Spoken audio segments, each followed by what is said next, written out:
Hoy te invito a visitar la población de Lourdes en los Altos Pirineos de Francia, lugar de uno de los santuarios más importantes del mundo. El sitio se hizo famoso tras las diferentes apariciones de la Virgen María.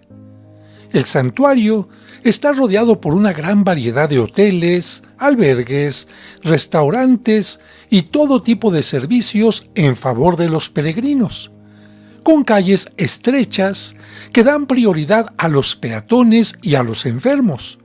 Por ello, hay caminos especiales marcados en color rojo para quienes utilizan sillas de ruedas y también para las camillas. Más que un lugar turístico, es un lugar de peregrinación, donde todos desean llevarse un poco de las aguas de la gruta. Siguiendo las líneas rojas, los visitantes llegan fácilmente hasta el santuario, que está separado claramente del área de albergues, tiendas y restaurantes. Esto permite distinguir entre las zonas comerciales de las dedicadas a los servicios espirituales, el culto y la oración. Esta es precisamente la calle que divide dichas áreas. Nosotros la cruzaremos para acercarnos a una de las puertas de ingreso, y así tú puedas conocer conmigo los espacios más importantes. Las puertas que vamos a pasar abren muy temprano y cierran después de la procesión nocturna de las antorchas. Siempre hay ríos constantes de peregrinos que transitan solos o en grupo, y voluntarios o enfermeras que conducen a los minusválidos. Casi a la entrada, del lado izquierdo, como para dar la bienvenida a los visitantes, hay un conjunto escultórico donde la Virgen María bendice a los enfermos y a los sacerdotes, religiosas y voluntarios que les dedican especial atención en este lugar. Al fondo, a la derecha, se observa ya la torre de la basílica a la que pronto nos acercaremos. Como punto de referencia para que los grupos se reúnan y casi a la mitad de la gran explanada, se encuentra una imagen de la Virgen de Lourdes viendo hacia la basílica, y hacia ella nos dirigimos en este momento. Está al centro de un pequeño jardín circular y sobre un pedestal de piedra. Su color es blanco, con un cinturón azul y una corona dorada. Y ahora, nosotros giramos para ver cómo se ve desde aquí el conjunto principal, que incluye dos basílicas, la Basílica de la Inmaculada Concepción y la de Nuestra Señora del Rosario. El conjunto está construido sobre y a un costado del lugar de las apariciones, pero vamos a acercarnos para que puedas conocerlo.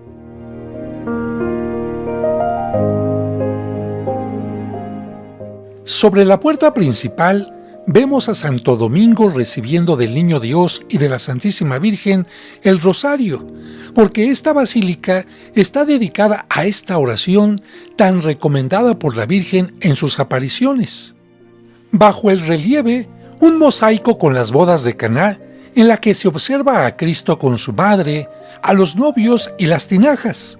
Es obra del padre Rubnik, artista esloveno que tuvo que añadir en el exterior los 5 nuevos misterios luminosos a los 15 que ya existían desde antes en la decoración.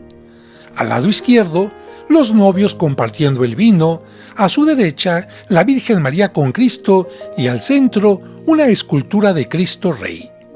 Al lado izquierdo, el misterio del bautismo de Cristo con Juan Bautista.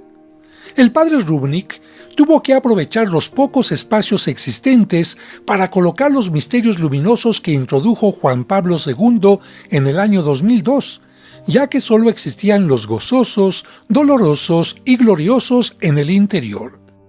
En los dos extremos, sobre el arco, el misterio de la institución de la Eucaristía, en el que aparece Cristo con el cáliz en la mano y 3 de sus apóstoles.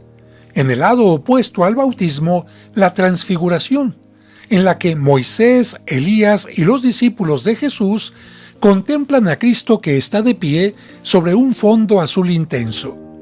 sobre el arco, los apóstoles que complementan la escena de la Eucaristía o la Última Cena. En el ángulo inferior está Judas, sin aureola, sosteniendo la bolsa de monedas en la mano, de espaldas a todos, signo claro de sus intenciones y su traición.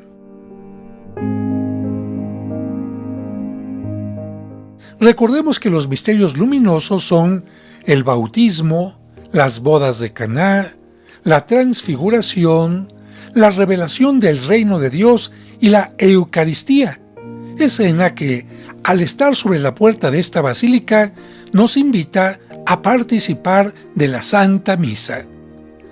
Sobre la puerta lateral izquierda, el sol, símbolo de la luz. Debajo de él, una inscripción en francés que recuerda que Juan Pablo II instituyó los misterios luminosos, y otra inscripción más abajo que indica que esta es la puerta de la luz. En el lado opuesto, una palmera que, por mantenerse siempre verde, es signo de la vida eterna, y una inscripción más abajo que señala que esta es la puerta de la vida. Ambas puertas recuerdan que Cristo es la luz y la vida, especialmente en el sacramento de la Eucaristía que se celebra aquí todos los días. Y ahora, después de ver algunos detalles de los mosaicos del exterior, vamos a entrar para conocer el interior.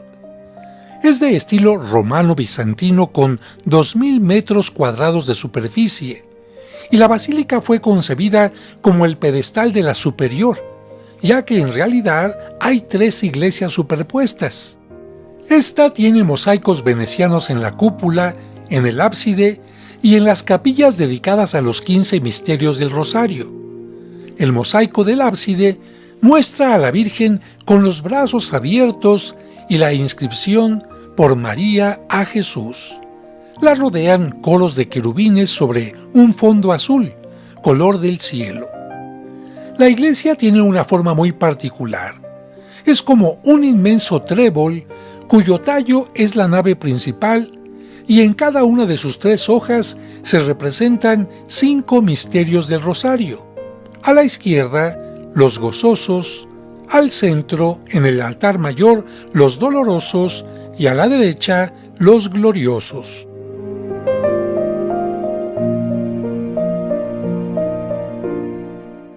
Esta vista general te permitirá sentir que estás conmigo dentro de este sitio que invita a la oración.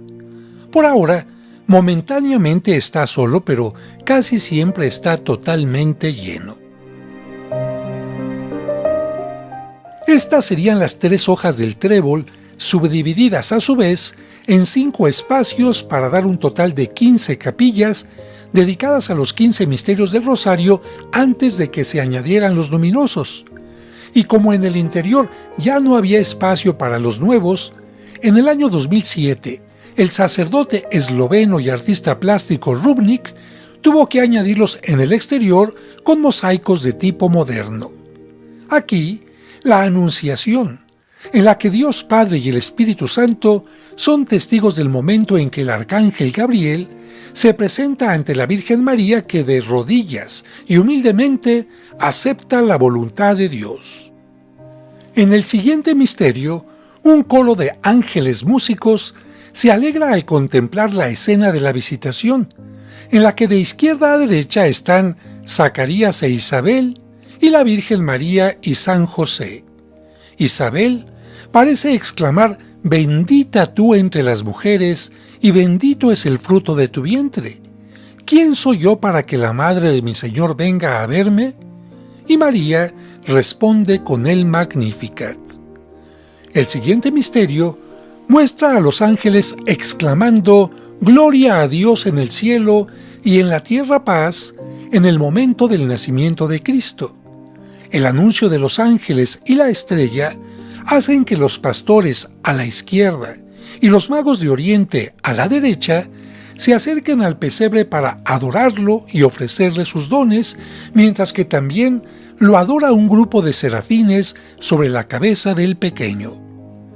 El misterio de la presentación al templo muestra a dos ángeles adorando una candela o cirio encendido, signo de que Cristo es la luz del mundo, de acuerdo a las palabras que el anciano Simeón exclamó cuando reconoció en el niño Jesús al Salvador del mundo. San José lleva en una jaula los dos pichones o tórtolas que exigía la ley cuando se presentaba la mujer en el templo a los 40 días después del parto. La candela recuerda también la fiesta de la Candelaria. El siguiente misterio muestra en la parte superior a Dios Padre flanqueado por ángeles, mientras que en la parte inferior se recuerda que Jesús conversaba en el templo con los doctores de la ley, mientras que María, al pensar que se había extraviado, le reprocha: «Hijo, ¿por qué nos has hecho esto?». Los misterios dolorosos inician con la escena de Jesús en el huerto de Getsemaní, en la que, en la parte superior, los discípulos duermen, mientras que en un ambiente pedregoso que recuerda la roca de la agonía, Jesús dice a su Padre: «Si es posible, que pase este cáliz, este trago amargo, pero si no, que se haga tu voluntad».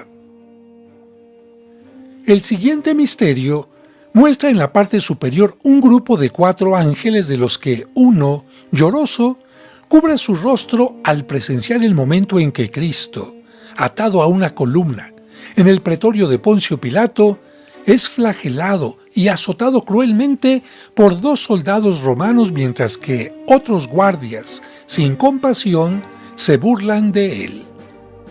Al frente de la escena se observan las vestimentas de Cristo.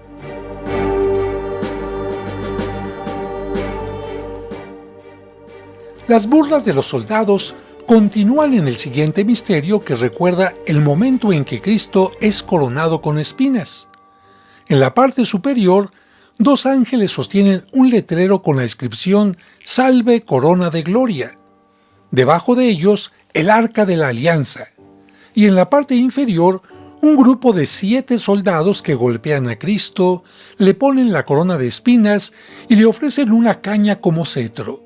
Al lado izquierdo, Poncio Pilato con el letrero INRI, abreviatura que quiere decir Jesús de Nazaret, Rey de los Judíos. El misterio que representa a Jesús con la cruz a cuestas muestra una calle de Jerusalén con una gran muchedumbre, entre la que sobresale la Virgen María, recordando el encuentro de Jesús con su madre. A la izquierda se observa uno de los ladrones cargando la cruz y una persona con vestimentas rojas mostrando el letrero INRI, y a la derecha una mujer de rodillas que, por el color del cabello, casi pelirrojo, es María Magdalena, ya que en la iconografía se le suele representar con este color de cabello. El misterio que recuerda a Jesús clavado en la cruz muestra en la parte superior a Dios Padre recibiendo el sacrificio de su Hijo, flanqueado por 2 ángeles. Al fondo, la ciudad de Jerusalén. De izquierda a derecha, en torno a la cruz, San Juan apóstol y evangelista de rojo y verde, la Virgen de rosa y azul, la Magdalena arrodillada, atrás María Cleofás, Longinos, el soldado que traspasó el costado de Cristo con la lanza, y los soldados que juegan a los dados las vestimentas de Jesús. En la resurrección, Cristo sale victorioso del sepulcro. A su izquierda, un ángel sostiene una palma, signo de la victoria. Al frente, los soldados admirados, y a la derecha, las santas mujeres que se acercan al sepulcro cuando está amaneciendo. En la ascensión, Cristo, con vestimentas blanquísimas, se despide de sus discípulos, enviándolos a predicar y a bautizar en el nombre del Padre, y del Hijo, y del Espíritu Santo, anunciando su regreso al final de los tiempos. En el misterio del envío del Espíritu Santo, el día de Pentecostés, aparece en la parte superior Cristo rodeado por la corte celestial. El Espíritu Santo en forma de paloma rodeado por ángeles. Al centro, la Virgen María rodeada por los 12 apóstoles. Sobre sus cabezas, las llamas de fuego mencionadas en el libro de los Hechos de los Apóstoles.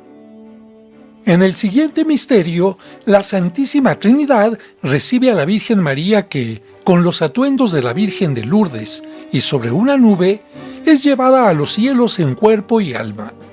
En la parte inferior, los apóstoles admirados porque también su sepulcro se llenó milagrosamente de flores. El último misterio glorioso muestra a Cristo coronando a la Virgen María que está sentada en un trono, mientras que en la parte inferior se encuentran diversos pontífices y santos que se han encargado de difundir el amor a María Santísima.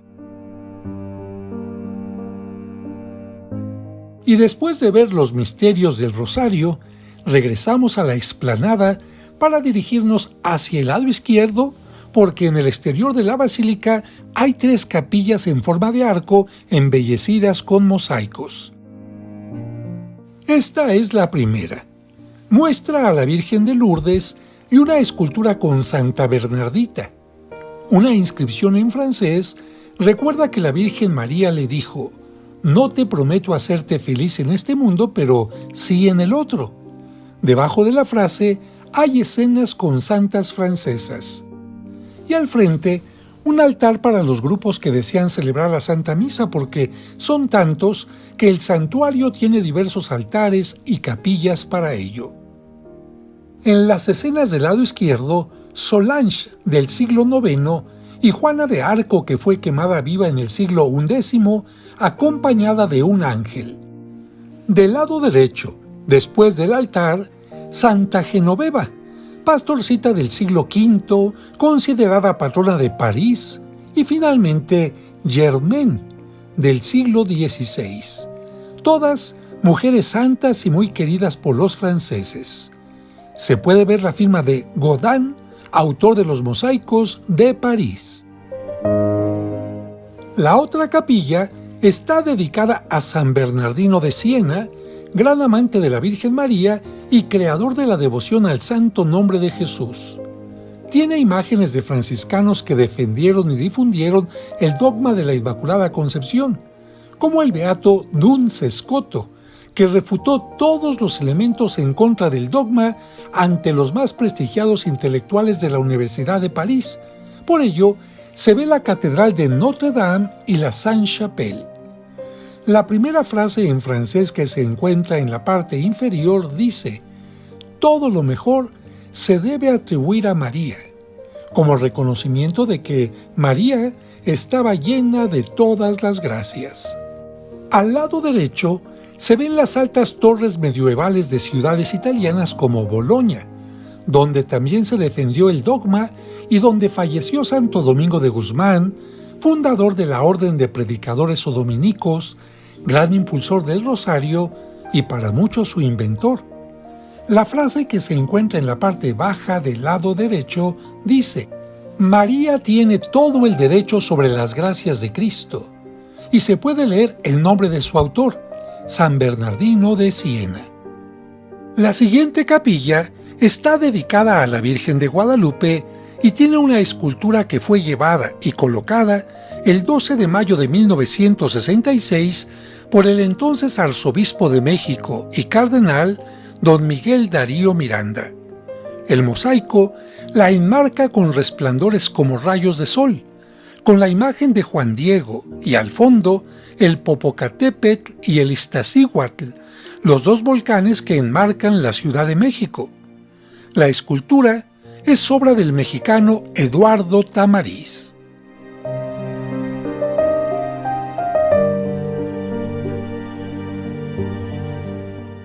La sede, el altar y el ambón fueron diseñados por Fray Gabriel Chávez de la Mora y realizados con piedra del Cerro del Tepeyac, obsequiados por la Basílica de Guadalupe.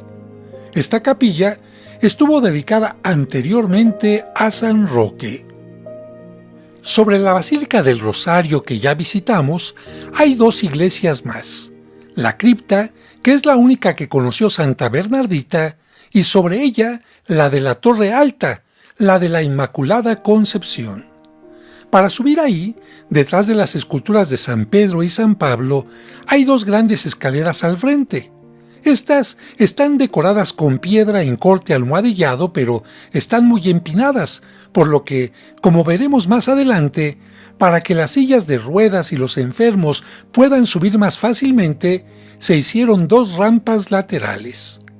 Aquí podemos ver la escalera del lado derecho y detrás de ella los arcos que aquí no son capillas porque conducen al lugar donde está la gruta. Vamos a subir por la escalera y a mitad del camino encontramos otro mosaico del padre Rubnik con la escena de la curación del paralítico que alude al misterio luminoso de la revelación del reino de Dios. A diferencia de los mosaicos venecianos que siempre utilizan piedras cuadradas y pequeñas, el padre Rubnik utiliza piezas irregulares y de diferentes tamaños para crear distintas texturas, pero siempre procurando que las imágenes muestren y propicien emociones como la del paralítico que extiende sus manos suplicantes hacia Cristo. Ahora subiremos por la escalera del lado izquierdo, donde están la escultura de San Pedro y las capillas exteriores que ya hemos visto, para ver otro mosaico del padre Rubnik. Como ves, las escaleras están bastante empinadas. En este mosaico, Cristo, de pie, se aparece a sus discípulos después de su resurrección, y acercando su mano a Santo Tomás, le pide que meta el dedo en su costado para que no dude y crea. Ante esto, el apóstol exclama: «Señor mío y Dios mío». Y nosotros continuamos subiendo hacia el nivel de la cripta y el de la Basílica de la Inmaculada Concepción. La cripta fue la única que pudo conocer Santa Bernardita antes de fallecer, porque curiosamente se hizo antes de la que ya hemos visitado. Al llegar a la terraza, estaremos sobre el techo de la Basílica del Rosario a la que ya entramos, por lo que tendremos frente a nosotros las rampas que conducen a la cripta y a la Basílica de la Inmaculada Concepción. Aquí las podemos ver. Y también la parte exterior de la cúpula que vimos hace un momento desde el interior de la Basílica del Rosario, embellecida con mosaicos. La parte exterior tiene ventanas en forma de flor y está cubierta por capas de metal que la protegen de la lluvia y la nieve. En la parte superior tiene otras ventanas más pequeñas y una corona imperial dorada rematada por una cruz. La vista es maravillosa, pero más si nos giramos 180 grados y volteamos hacia el gran atrio o explanada de la basílica con capacidad para más de 40,000 personas, aunque algunos hablan de 80,000. Adquiere todo su esplendor cuando en la noche millares de peregrinos con velas encendidas la recorren cantando el Ave María de Lourdes. Este lugar es punto obligado para detenerse y tomar una fotografía hacia los distintos puntos del santuario. Una fotografía individual o grupal, gozar de la vista, o si se subió por las escaleras inclinadas, descansar un poco para retomar fuerzas y continuar con el ascenso.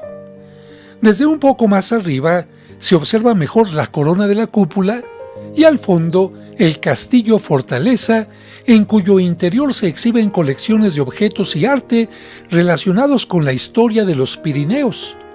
Desde las murallas del castillo se contempla una hermosa vista de la ciudad, los santuarios y los Pirineos. Pero ahora volvemos a descender para que observes las grandes rampas que también llegan a este lugar. Son como dos brazos abiertos que reciben a los peregrinos, y por ellas se puede subir más fácilmente, especialmente con silla de ruedas e incluso con camillas, porque las rampas no tienen escalones. Están embellecidas con esculturas de santas y santos franceses. Al inicio de un lado está la escultura de San Remigio, obispo de Reims, del siglo V, que bautizó a Clodoveo I, el primer rey de los francos, como se puede ver en el relieve. Gracias a esta conversión, muchos seguidores se hicieron cristianos.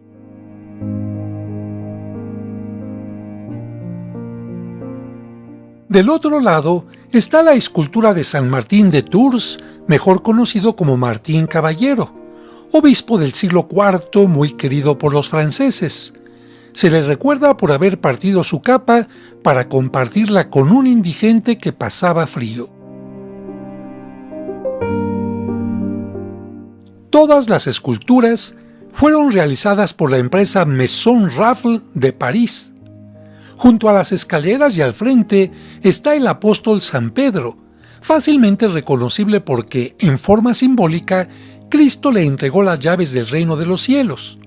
Detrás y en lo alto, San Juan Bautista.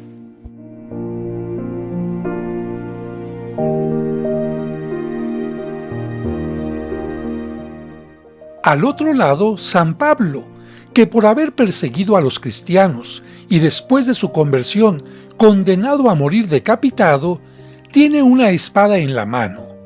Detrás y en lo alto, el apóstol y evangelista San Juan. San Juan tiene a los pies el águila que lo representa porque su evangelio se considera más elevado que los otros tres por su profundidad teológica. También sostiene el libro de los evangelios y por haber sido el más joven, no tiene barba. Entre los santos marianos está presente San Jacinto por su gran amor a la Virgen María y a la Eucaristía. Por eso se le representa con una escultura de la Virgen María que salvó de un sacrilegio y con la custodia con el Santísimo Sacramento. No podía faltar San Vicente de Paúl, sacerdote y figura representativa del catolicismo en la Francia del siglo XVII. Con el deseo de mostrar la ternura de Dios a los más alejados y necesitados, fundó la Congregación de la Misión, a cuyos miembros se les conoce como misioneros paules, lazaristas o vicentinos. Junto a Luisa de Marillac, fundó a las Hijas de la Caridad y siempre se preguntaba: Señor, si tú estuvieras en mi lugar, ¿qué harías en esta ocasión? Las esculturas están a lo largo de las rampas. Aquí vemos a San Juan Bautista de la Salle, sacerdote francés que entre los siglos XVII y XVIII consagró su vida a formar maestros destinados a la educación de niños pobres. San Bernardo, monje cisterciense francés y abad de la abadía de Claraval, ejerció gran influencia en la vida política y religiosa de Europa y como uno de los personajes cristianos más importantes de su época, fue gran propagador del culto mariano durante el siglo XII. Santa Luisa de Marillac, que al quedar viuda, fundó con San Vicente de Paúl a las Hijas de la Caridad para ayudar a los enfermos más pobres.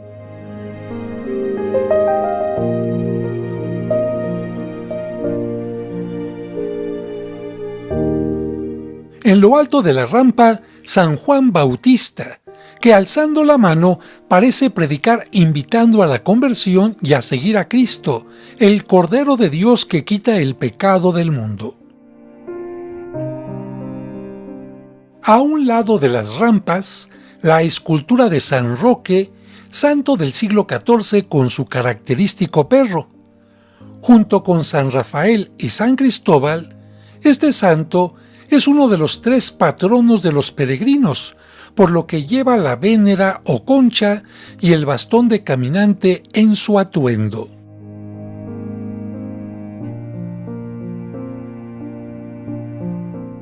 Estamos llegando nuevamente a la parte alta para visitar las dos iglesias que no hemos visto y vemos de espaldas la escultura de San José y las torres de las basílicas.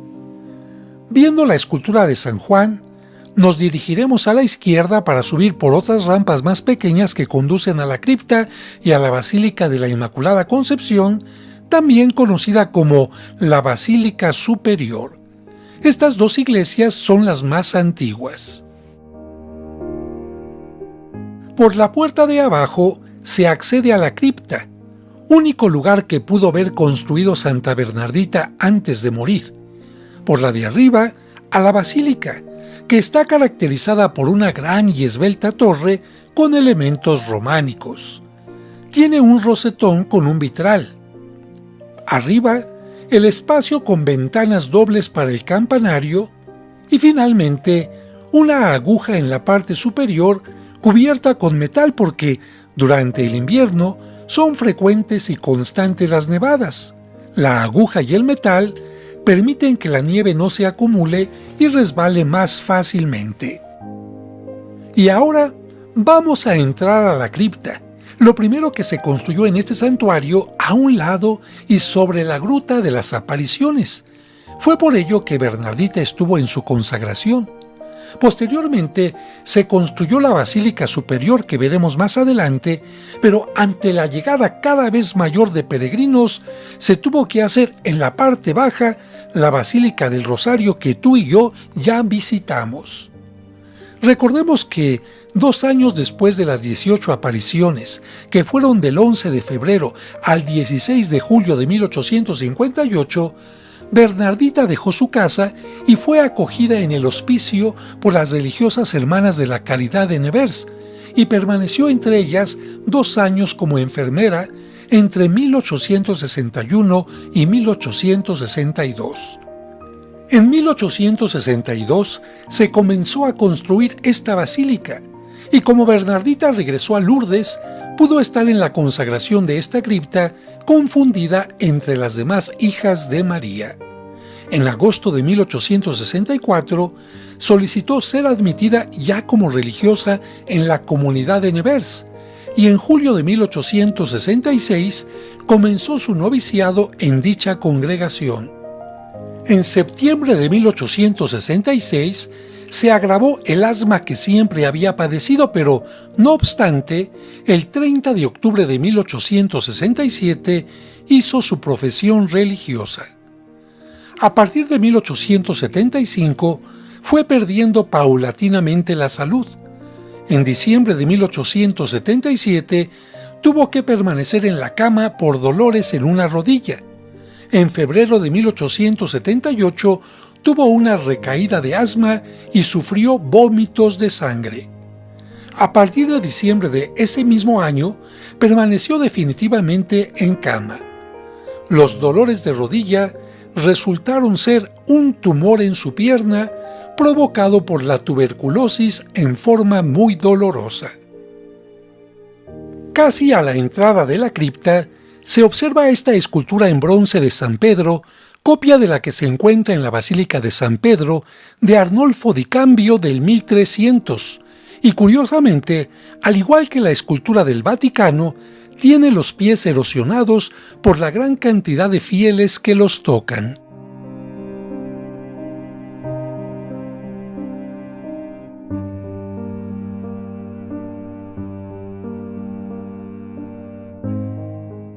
Ahora nos dirigimos a una pequeña capilla lateral donde, como lo menciona el letrero, se veneran algunas reliquias de Santa Bernardita, ya que desde el 3 de agosto de 1925 su cuerpo incorrupto se encuentra en el convento de las Hermanas de la Caridad de Nevers, Francia, en donde murió como religiosa.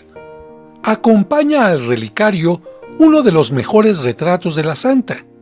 La reliquia mayor, que consiste en una costilla, se conserva dentro de este relicario de tipo neogótico.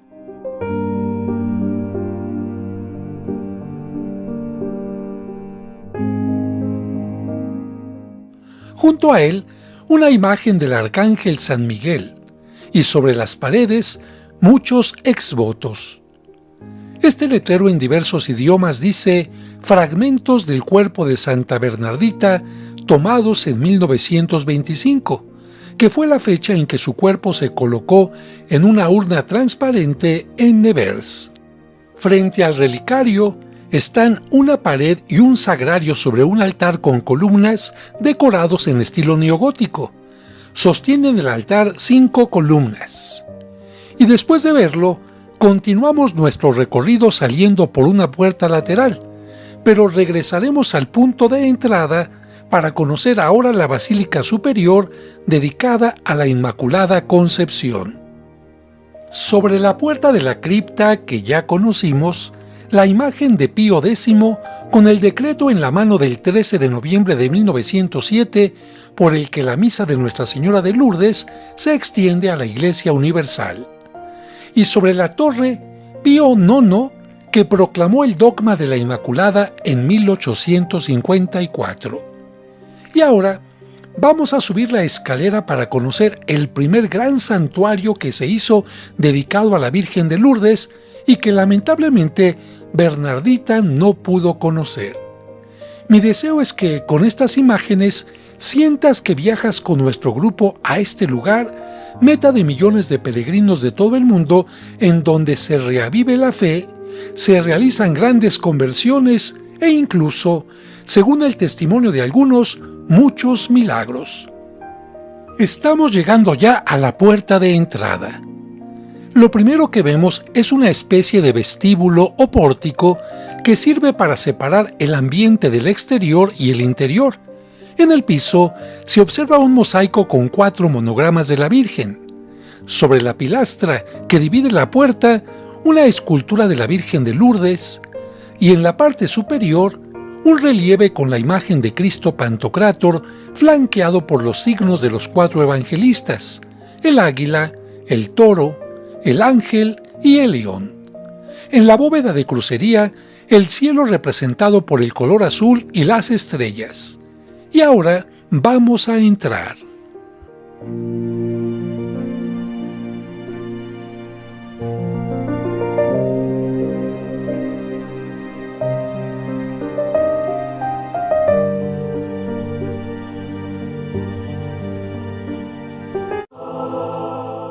Esta basílica dedicada a la Inmaculada Concepción fue construida entre 1866 y 1871 en lo alto de la roca de la Gruta de las Apariciones, bajo el proyecto de Hipólito Durand.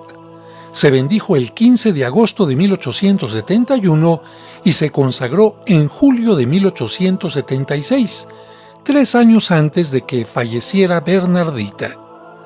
De acuerdo a la moda de la época en que se imitaban los estilos románico y gótico, tomó el estilo ojival del siglo XIII.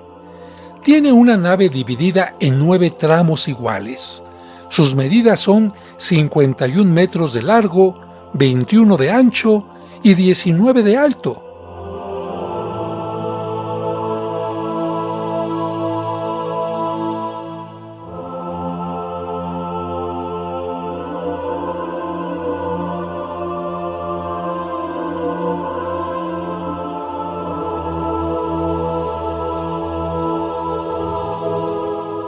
Las vidrieras narran artísticamente la historia de la Santísima Virgen desde los orígenes hasta la proclamación del dogma de la Inmaculada Concepción por el Papa Pío IX en 1854 y las apariciones de Lourdes en 1858. El altar y el presbiterio de la basílica están situados exactamente sobre la Gruta de las Apariciones que visitaremos en un momento. El 13 de marzo de 1874 fue erigida como basílica menor por el Papa Pío IX.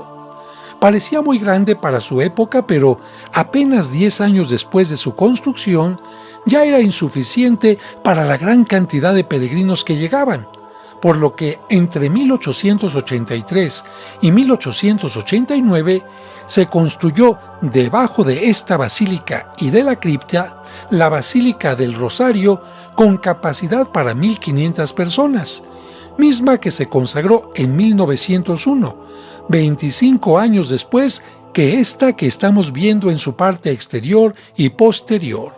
Desde el exterior se pueden ver bien las capillas radiales del ábside y el conjunto con tonos grisáceos. Para unir ambas basílicas, en 1908 se construyeron al frente 2 pequeños campanarios en forma de aguja, de los cuales podemos ver el que se encuentra a la derecha. Tomando en cuenta que estamos en la parte alta del santuario, Basta cruzar esta pequeña calle por estas rayas de cebra para llegar al lugar donde inicia el viacrucis a través de la montaña. Cada una de las 14 estaciones están marcadas por grupos escultóricos en bronce, con figuras más grandes que el tamaño de una persona. Sobre este viacrucis ya publiqué un video especial, por lo que ahora solo te muestro el camino que conduce a las estaciones y esta escultura de un ángel que nos invita a recorrer el camino que Cristo siguió hasta el Calvario, mientras parece decirnos: el que quiera seguir a Cristo, que tome su cruz de cada día. Este camino no es apto para personas con sillas de ruedas o problemas de movilidad, porque aunque al principio la inclinación se ve ligera, esta va aumentando conforme se va ascendiendo, cosa que permite tener vistas panorámicas maravillosas del área del santuario, que tiene 52 hectáreas y 22 lugares de culto. Pero ahora vamos a regresar al punto de inicio para que conozcas la cueva donde se levantan las basílicas que hemos visitado. Para visitarla, vemos nuevamente de frente las dos basílicas anteriores, pero ahora dirigimos nuestra atención al lado derecho de las rampas, donde no hay capillas y hay un espacio libre bajo los arcos y las rampas. Es el paso hacia el río y hacia la gruta que vamos a ver.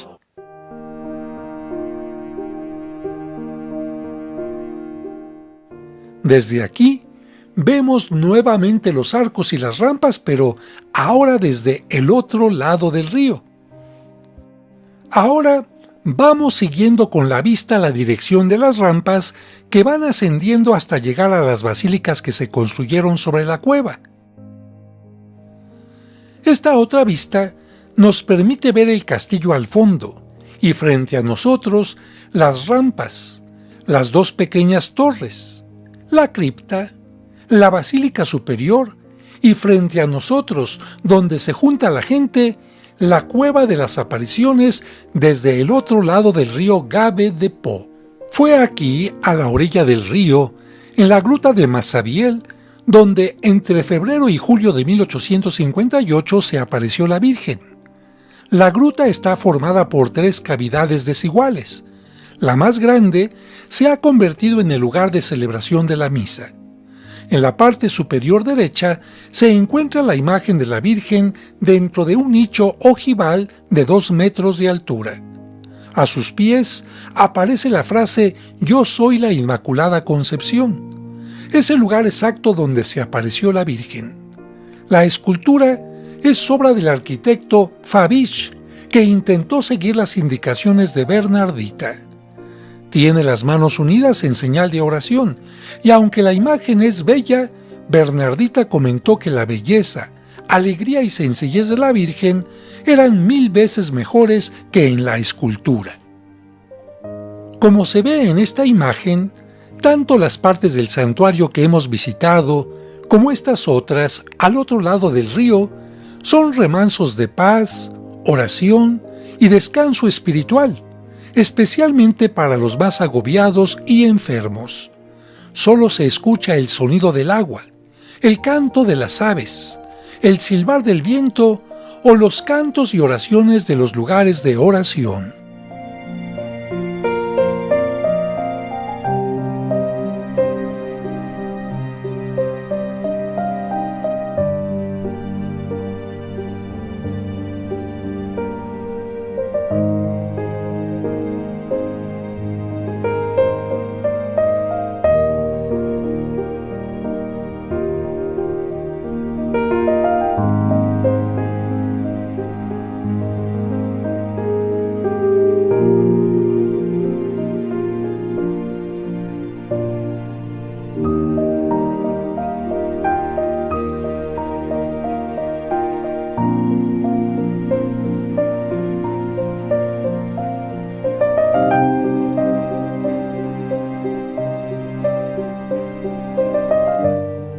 Todos se quieren acercar a la gruta y tomar agua de la fuente que brotó durante las apariciones. De hecho, los 3 grandes rituales son visitar la gruta, tomar agua del lugar y encender un cirio, pero sobre todo hacer oración y asistir a la Santa Misa.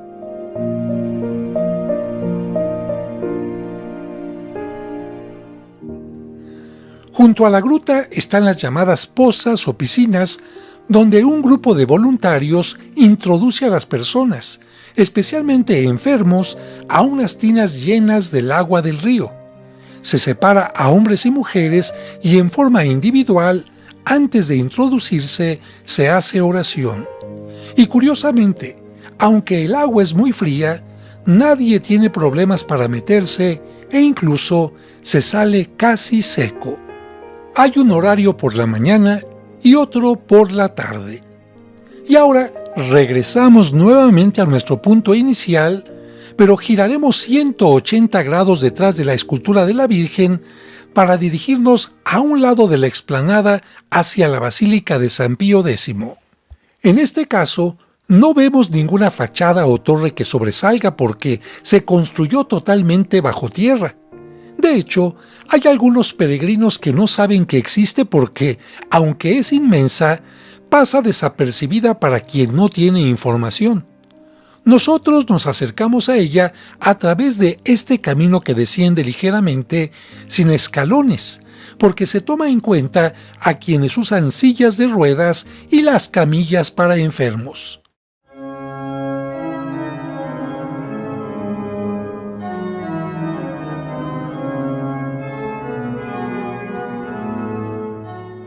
Esta basílica está construida en cemento armado por el arquitecto Pierre Vago.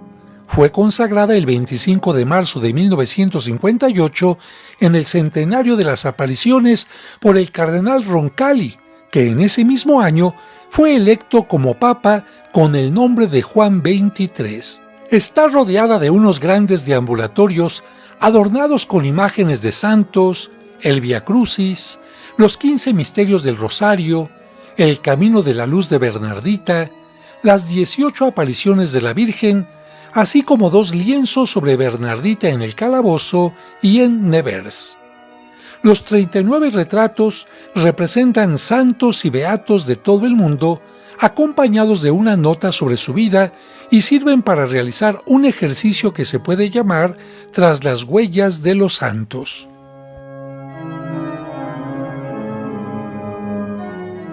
La basílica tiene forma de quilla de barco invertida.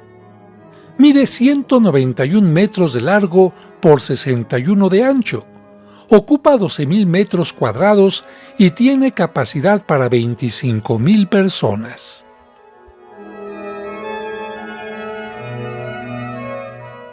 El inmenso altar está en el centro. En el año 2001, se colocó la cruz acompañada de las imágenes de la Virgen y de San Juan, formando un calvario. Estas imágenes están hechas en acero inoxidable y son obra del artista Luis Pusteto.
Tiene un órgano monumental y una área especial para los coros con equipos de audio, que permiten que se escuche perfectamente desde cualquier lugar. Exigencia nada fácil para un espacio tan inmenso, pero muy bien resuelta por los técnicos. Desde aquí se aprecia la forma de barco invertido y su monumentalidad. La capilla se volvió fundamental para los días de fiesta o los días en que la lluvia, el frío o la nieve impiden que las grandes multitudes de peregrinos puedan estar en la explanada. Aquí al fondo se puede ver la sede.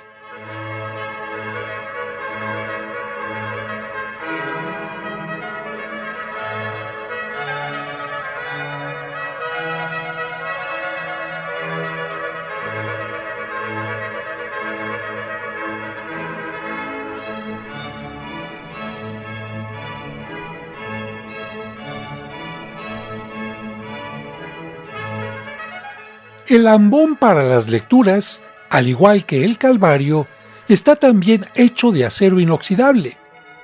Y ahora dirigimos la mirada hacia la sede, es decir, el lugar desde donde el obispo o los sacerdotes presiden la celebración de la Santa Misa. Cuenta con varios sitiales para las grandes concelebraciones. Una gran estructura de madera remarca la importancia del presidente de la asamblea.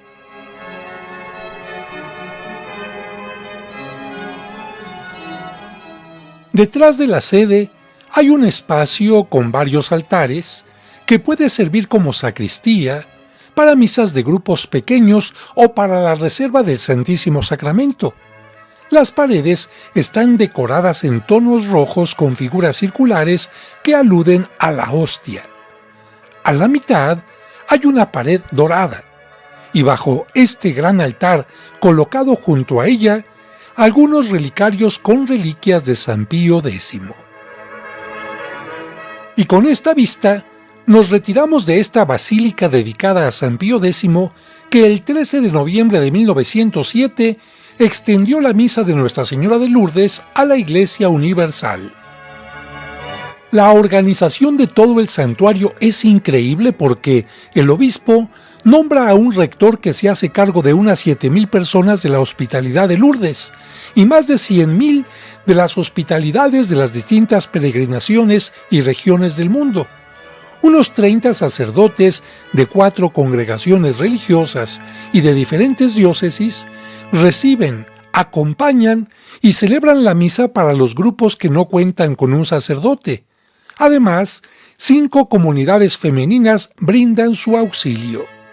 Hay 297 empleados fijos y para el mes de febrero, cuando se celebra la fiesta, se añade un centenar más. Gracias a su ayuda, siempre hay orden y limpieza, incluyendo el tiempo en que hay que retirar las hojas del otoño o la nieve del invierno.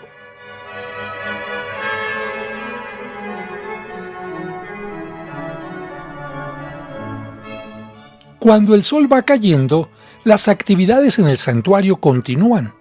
Cada noche, desde el Domingo de Ramos hasta mediados de octubre a las 21 horas, se lleva a cabo uno de los momentos más destacados para los visitantes, la procesión mariana de las antorchas, iniciada en 1863 por el sacerdote capuchino Marie Antoine, 5 años después de las apariciones, recordando que el 18 de febrero de 1858, día de la tercera aparición, una de las personas que acompañaban a Bernardita había aportado una vela. Más tarde, la misma Bernardita llegó también con una vela al lugar.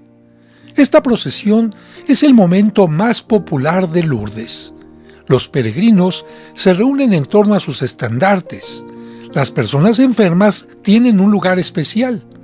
Todos llevan una vela con una lamparilla en la que se puede leer el tradicional cántico de Lourdes que cuenta la historia de las apariciones. Durante esta procesión se reza el rosario con los misterios del día, oraciones y cantos en diversos idiomas. Y como muchos dejan en un lugar especial sus cirios, hay voluntarios que se relevan día y noche para irlos encendiendo. Cada año se queman más de 400 toneladas de cera al día.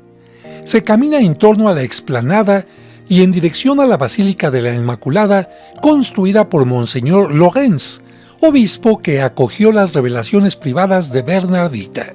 Oh María, Madre mía, oh consuelo del mortal, ampara Padre, alabado.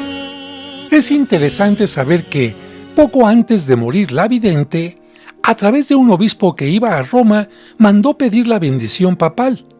El obispo regresó con la bendición de León XIII y un crucifijo que le enviaba de regalo.